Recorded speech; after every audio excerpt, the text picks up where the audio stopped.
ये आयुष्मान भारत कार्ड क्या है।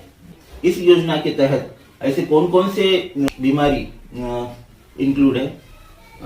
तकरीबन 1209 प्रकार की अलग अलग बीमारियों पर इनको 34 अलग अलग स्पेशलिटीज के अंदर हम लोग मुफ्त इलाज प्रोवाइड करते हैं। अपेंडिक्स से लेकर तो पूरा बाईपास सर्जरी, इवन अपना किडनी प्रत्यारोपण जो मतलब किडनी ट्रांसप्लांट, ये भी अपने योजना में मुफ्त होता है। उसके अस्पताल में कदम रखने से लेके डिस्चार्ज होने तक का सारा खर्च ये गवर्नमेंट उठाएगी और सारा इलाज मुफ्त होगा।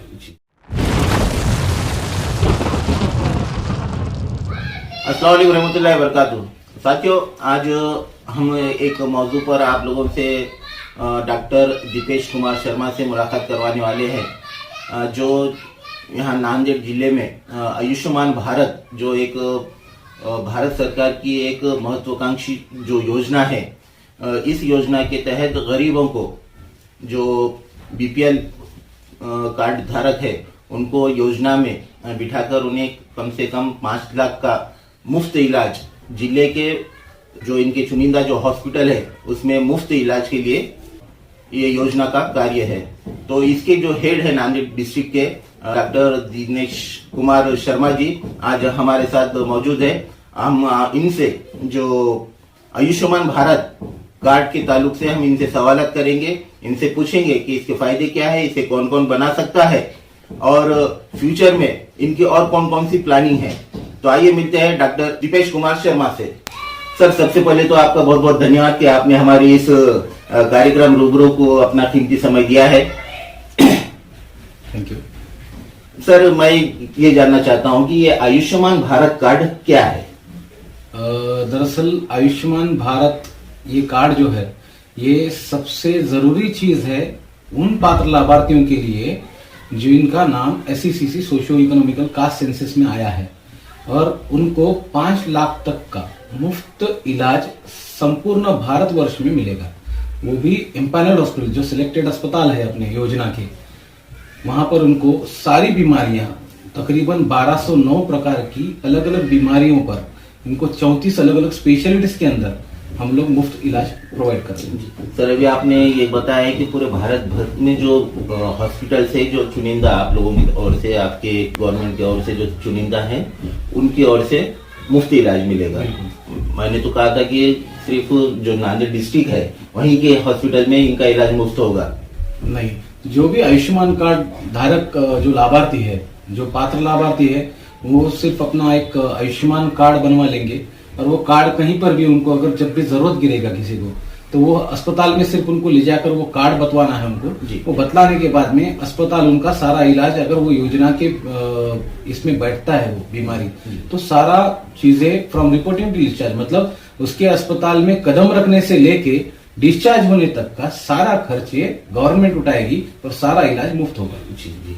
सर, दूसरा सवाल ये है कि इस योजना के तहत ऐसे कौन कौन से बीमारी इंक्लूड है।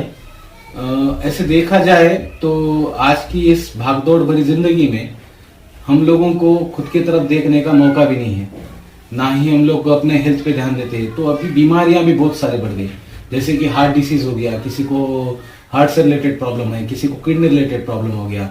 जिस तरह ये भागदौड़ भरी जिंदगी हो गई, लोग ज्यादा से ज्यादा एडिक्शन की तरफ भी बढ़ते चले गए, उनकी वजह से लीवर के प्रॉब्लम हो गए। तो ये सारी बीमारियां ओवरऑल देखा जाए तो साधा एक अपेंडिक्स जो है, अपेंडिक्स से लेकर तो पूरा बाईपास सर्जरी, इवन अपना किडनी प्रत्यारोपण जो मतलब किडनी ट्रांसप्लांट, ये भी अपने योजना में मुफ्त होता है। और अपने पास सिर्फ आयुष्मान भारत प्रधानमंत्री जन आरोग्य योजना ही नहीं है, तो एक स्टेट गवर्नमेंट का भी है, क्योंकि ये आयुष्मान भारत प्रधानमंत्री जन आरोग्य योजना जो है ये 23 सितंबर 2018 से शुरू हुई थी। और महात्मा ज्योतिराव फुले जन आरोग्य योजना जो पुराने वक्त में राजीव गांधी जीवनदायी योजना के नाम से जानी जाती थी, तो अभी 1 अप्रैल 2020 से ये दोनों भी संयुक्त रीते अपने पूरे संपूर्ण महाराष्ट्र में लागू किए गए। यानी कि महाराष्ट्र में महात्मा ज्योतिबा फुले बिल्कुल आरोग्य योजना, महात्मा ज्योतिराव फुले जन आरोग्य योजना जी, और सेंटर की जो है वो आयुष्मान भारत, ये दोनों साथ में मिलकर इंटीग्रेटेड चलते हैं जी पूरे स्टेट में। तो ये दोनों के भी सर 5-5 लाख का है या फिर? जी नहीं, पहले महात्मा ज्योतिराव फुले जन आरोग्य योजना जो है वो अपने पास में 1.5 लाख तक का मुफ्त उपचार प्रदान करती है। सिर्फ उसके अंदर भी एक रिलैक्सेशन है। अगर समझो 1.5 लाख सिर्फ इसके लिए हो गया। अभी किडनी किसी का ट्रांसप्लांट करना है तो उसको वही मर्यादा 2.5 लाख तक बढ़ाई गई है। अच्छा। वो 2.5 लाख मतलब जो बाद में इम्यूनोसप्रेसिव थेरेपी भी लगता है उसको, क्योंकि ऑपरेशन कर देना ये कुछ काफी नहीं है ना, तो उसके बाद में उसको फॉलोअप लगेगा, मेडिकेशंस लगेंगे, तो इम्यूनोसप्रेसिव थेरेपी भी इसके अंदर इंक्लूड किया गया है और उनका 2.5 लाख तक का है। अच्छा, उनका 2.5 लाख तक का। हाँ, मतलब सिर्फ किडनी ट्रांसप्लांट के लिए। जी, जी, जी। और बाकी लोगों के लिए 1.5 लाख तक का अपने पास में महात्मा ज्योतिराव फुले जन आरोग्य योजना में मुफ्त में होगा। जी। और जो आयुष्मान भारत है उसके अंदर 5 लाख तक का होगा। सर, महात्मा ज्योतिबा फुले इसका कार्ड अलग और आयुष्मान भारत का कार्ड अलग, ऐसा कुछ है? बिल्कुल है। महात्मा ज्योतिराव फुले जन आरोग्य योजना में लाभ लेने के लिए लाभार्थी कौन, तो जिनके पास में पीला राशन कार्ड है या फिर केशरी राशन कार्ड है, मतलब ऑरेंज राशन कार्ड, या फिर अन्नपूर्णा कार्ड है, अंत्योदया कार्ड है, या फिर व्हाइट रेशन कार्ड होल्डर, मतलब सफेद राशन कार्ड है बट उनके पास 7/12 लगेगा, क्योंकि कुछ जिले अपने मराठवाड़ा के जो है, ऑलमोस्ट महाराष्ट्र में 14 जो जिले हैं वो दुष्कालग्रस्त घोषित किए हुए हैं।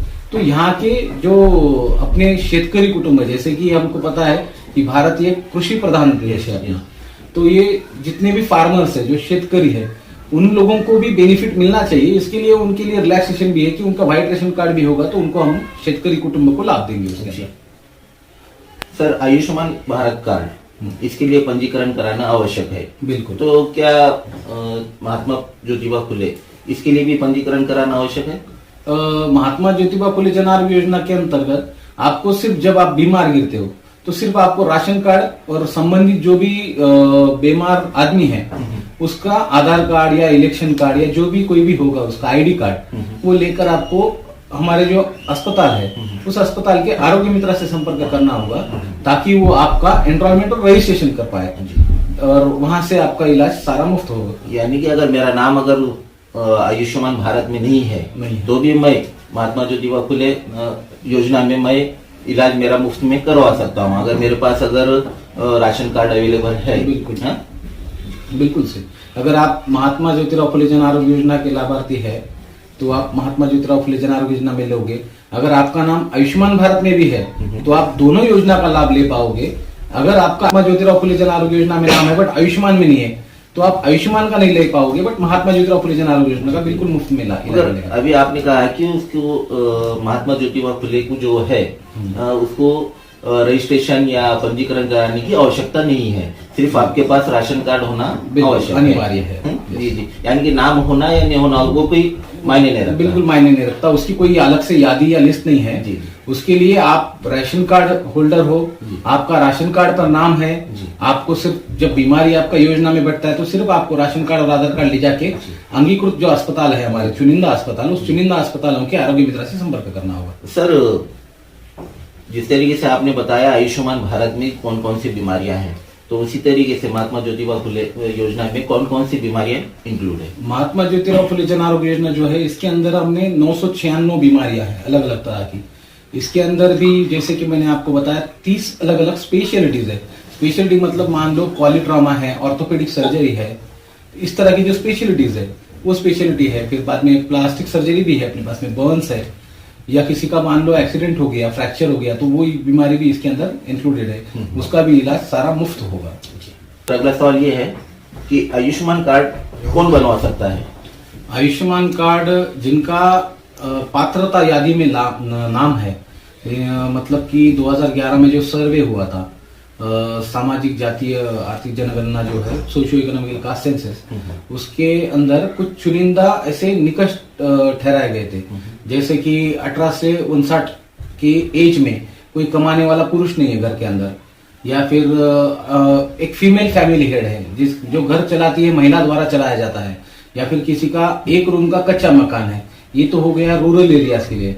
और अर्बन मतलब शहरी भाग जो है वहां पर लाभार्थी कौन थे, तो जो रैक पिकर्स है, जो बेगर्स है, मतलब भीख मांगने वाले, या फिर जो रोजमर्रा के काम करते हैं और रोज उनको कमाई होता है तो ही वो खाना मिलता है घर पे, इस तरह के लोग हैं उसके अंदर। ये इन तरह के लोगों के आप लोगों ने सर्वे करे? बिल्कुल, 2011 में सर्वे हुआ था, उस टाइम पे ये निकष रखा गया था उसके लिए। तो ये तो यादी बन चुकी होगी? बिल्कुल यादी बन चुकी है। सर, फ्यूचर में अभी अगर मेरा नहीं है, आयुष्मान भारत में मेरा नाम नहीं है, मुझे नाम उसमें रजिस्टर्ड करवाना है या पंजीकरण करवाना है, तो मैं क्या करवा सकता हूँ क्या अभी? जी फिलहाल तो वैसे कुछ नहीं है, बट आपके परिवार में किसी का नाम अगर दर्ज है, मान लो आपके घर के आपके पिताजी का नाम हो या माताजी का नाम हो, तो आप हमारे अस्पताल के जो अंगीकृत रुग्णालय मतलब चुनिंदा अस्पताल जो है वहां पर आरोग्य मित्रा से संपर्क करके आप आपका नाम जुड़वा सकते हैं उस फैमिली में। अच्छा। क्योंकि आप उस फैमिली के मेंबर हो, जैसे कि मान लो उनके पिताजी का नाम आया है और उनके बच्चों का नाम नहीं आया उसमें, तो आप बच्चों का कार्ड बनवा सकते हो, मगर उसके लिए पहले पिताजी का कार्ड बनना जरूरी है। तो उसके लिए सबसे पहले तो मैं आपके माध्यम से इतना बताना चाहूंगा कि सारे लाभार्थियों ने नांदेड़ जिले के, न सिर्फ नांदेड़ जिला बल्कि सारे लोगों ने मिलकर एक सबका नाम अपना उसमें दर्ज है क्या वो देखना है, और अगर नहीं है तो फिर अगर है अपना नाम तो उसको नजदीकी अस्पताल में या फिर सीएससी सेंटर पे या अपने सरकार केंद्र पे वो जाकर उन्होंने बनवाना है। और ये नाम कैसे चेक कर सकते हैं हम लोग, तो एक वेबसाइट है www.mera.pmjy.gov.in। इस वेबसाइट पर आप अपना खुद का या अपने परिवार का नाम चेक कर सकते हो। अगर आपको पूरे आपके मान लो अपने जिस शहरी भाग में हम लोग रह रहे और जिस माहौल में हम लोग रहते हैं, तो वो एरियाज का अगर अपने को देखना है या तालुका का देखना है या वार्ड का देखना है या गांव का देखना है किसी, तो अपन आपके द्वार आयुष्मान जो वेबसाइट है, जैसे कि www.आपकेद्वार-आयुष्मान.pmjy.gov.in, इस वेबसाइट पर हम लोग पूरे गांव का तथा शहर का पूरा वार्ड का अपन लोग यादी डाउनलोड करके देख सकते हैं। जी, आपने मुझे बीच में एक बार बताया था कि ये जो मेरा प्रभाग है ब्रह्मपुरी मिल्लत नगर, यहाँ पर करीब कितने कार्ड बन चुके हैं आपने बताया था, लेकिन लाभार्थियों को कार्ड अभी तक नहीं मिले, तो उसके बारे में जानकारी दीजिए। ये अभी आपका जो प्रभाग है यहाँ का मिल्लत नगर हो गया या फिर इधर का जो भी एरिया है, यहाँ पे नजदीक कुछ 6,500 लोगों के जो कार्ड्स है उनका बनना बाकी है अभी भी। मतलब इनका अभी तक यहाँ पर लाभार्थी कुछ मान लो 11,500 के करीब है ये एरियाज के लाभार्थी। तो उन 11,500 में से कुछ 2 से 4,000 कुछ बन पाए हैं और कुछ के पेंडिंग्स है, और बाकी जो अभी बनना बाकी है ऐसे कुछ 6,500।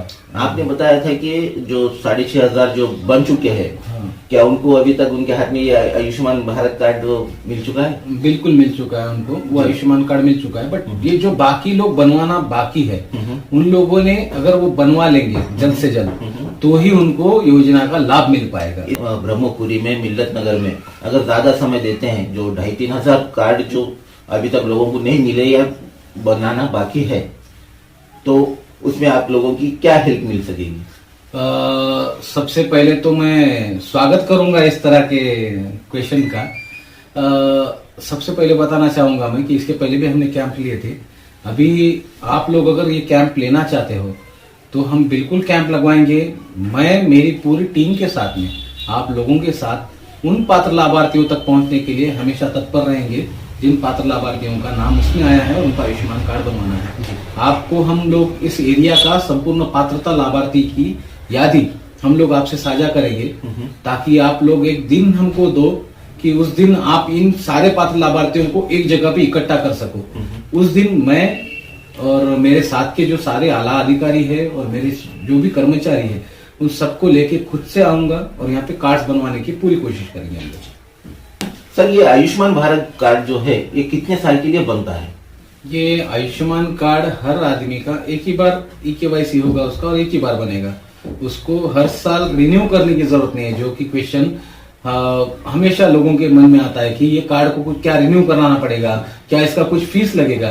तो ऐसा कुछ नहीं है। तो हर साल ये कार्ड रिन्यू होगा। रिन्यू इन द सेंस क्या, तो अगर किसी ने लाभ लिया है किसी का, मान लो 5 लाख तक का उसमें मुफ्त उपचार उसको उस कार्ड पे मिलने वाला है और उसने 1.5 लाख सम इंश्योर्ड मतलब उसका जो भी है वो यूज कर लिया है, तो बचा हुआ जो पैसा है 3.5 लाख वो क्या होगा? तो 3.5 लाख वैसा कुछ नहीं, अगले साल फिर से वो रिन्यू हो जाएगा कार्ड, अलग से करने का जरूरत नहीं, लाइफ टाइम होगा। ये 5 लाख होगा, वापस 5 लाख हो जाएगा।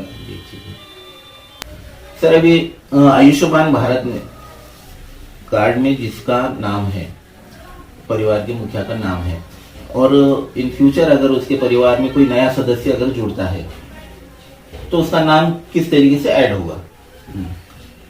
तो सबसे पहले बताना चाहूंगा कि अगर किसी परिवार का नाम आयुष्मान भारत की पात्रता यादी में आया हुआ है और उसका कार्ड ऑलरेडी बन चुका है, तो हम लोग क्या कर सकते हैं उसको, अगर मान लो किसी का नाम है और उसकी पत्नी नई नई शादी हुई है, उसकी पत्नी का नाम नहीं है योजना में और वो जोड़ना चाहता है योजना के माध्यम से, तो उसको हम लोग क्या करेंगे, मैरिज सर्टिफिकेट उसको लगाना पड़ेगा, ओरिजिनल राशन कार्ड लगाना पड़ेगा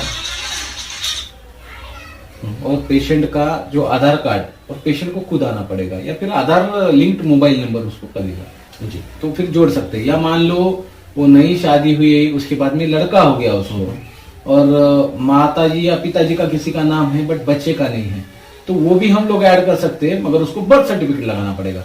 बट सबसे इंपॉर्टेंट जो डॉक्यूमेंट्स लगेंगे उसके लिए वो है रेशन कार्ड और आधार कार्ड और आधार लिंक मोबाइल नंबर जी।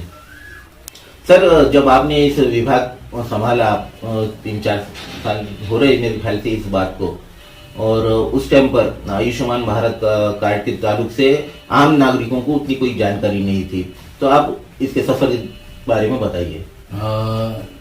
ये सफर काफी बेहतरीन था मेरा, ज्यादा से ज्यादा लोगों को लाभ देने की हमने पूरे तरीके से कोशिश की थी। मैंने 23 सितंबर 2019 को ये चार्ज लिया था नांदेड़ जिले का एक जिला समन्वयक के तौर पर, बट उसके बाद में उस वक्त में अपना आयुष्मान कार्ड का जो परफॉर्मेंस था वो मात्र 5% था, मतलब 5% लोगों तक हम लोग पहुंच पाए थे। और आज मुझे ये बताते हुए बेहद खुशी होती है कि आज हम पूरे औरंगाबाद विभाग में हमारा क्रमांक 2 नंबर पर आता है नांदेड़ का, और हम लोग अभी तक 34% लोगों तक पहुंच चुके हैं, उन लाभार्थियों तक, और उनको लाभ पहुंचाने में हम सक्षम हैं। सर, मैंने देखा हूँ आपका जो काम है, आपकी टीम का जो काम है, आपके साथ जो काम करते हैं रात रात भर देहातों में जाकर, वार्डों में जाकर, प्रभागों में जाकर जो कैंप ले रहे हैं आप लोग, और गरीबों तक इस योजना को जिस तरीके से पहुंचा रहे हैं वो एकदम काबिल तारीफ है। उसके लिए तो आपके जैसे ऑफिसर ऐसे विभाग में जहां पर सरकार की कोई योजना आती है वैसे विभाग में आप जैसे ऑफिसर होना ये समय की मांग है। दूसरी बात सर, आप इतना यहाँ पर बिजी रहते हैं काम में, मैं आपको अक्सर देखा हूँ 11-12 बजे रात तक आप अपने जो स्टाफ है आपका, आपके जो कलीग है उनके साथ आप काम करते हैं, वो समय कैसे निकालते हैं? क्योंकि बीच में आपको बहुत सारी बार हम लोगों ने सोशल मीडिया के जरिए देखा है कि आप रात में जो बेघर लोग रहते हैं उन्हें मदद करने के लिए आप पहुंचते हैं, तो ये वक्त कैसे निकालते हैं आप? वैसे बताया जाए तो हमारी एक नैतिक जिम्मेदारी होती है। हर इंसान अगर कोई आ रहा है इस धरती पर तो उसका कुछ न कुछ मकसद है उसके पीछे, तो यही मकसद है आदमी का कि जितने दिन हो यहाँ पर अच्छे से रहो, अपने आसपास के परिसर के जितने भी नागरिक हैं उनको अच्छे से बात करो, अच्छे से बर्ताव करो। हाँ, बिल्कुल सही कहा आपने कि थोड़ा सा काम था थोड़ा बीच में, बट अभी मैं बताना चाहता हूँ कि ये जो जिला हमारे जो आला अधिकारी आए हैं डॉक्टर शिवानंद टाकसारे सर, जो कि माननीय मुख्य कार्यकारी अधिकारी है इस योजना के, वो भी दिन रात मेहनत करते हैं इस चीज के लिए, और मेरी पूरी टीम है यहाँ पर। नांदेड़ की एमडी इंडिया कंपनी जो इम्प्लीमेंटिंग अथॉरिटी है यहाँ पर, उनके विभागीय प्रमुख है यहाँ पर शरद पवार सर, स्वप्निल देशमुख जिला प्रमुख है, फिर डॉक्टर प्रेम किशोर वावंटे है, और सारे मेरे आरोग्य मित्र, सुपरवाइजर है हमारे पास अब्दुल रऊफ। तो ये सारे लोगों की इनके पीछे मेहनत है, ये किसी अकेले की मेहनत नहीं है। तो समय ऑटोमेटिकली निकल जाता क्योंकि एक परिवार का हिस्सा है ये सारा। चैनल को लाइक और सब्सक्राइब कीजिए। हमसे संपर्क करने के लिए 9049032007 पर कॉल या व्हाट्सएप कर सकते हैं।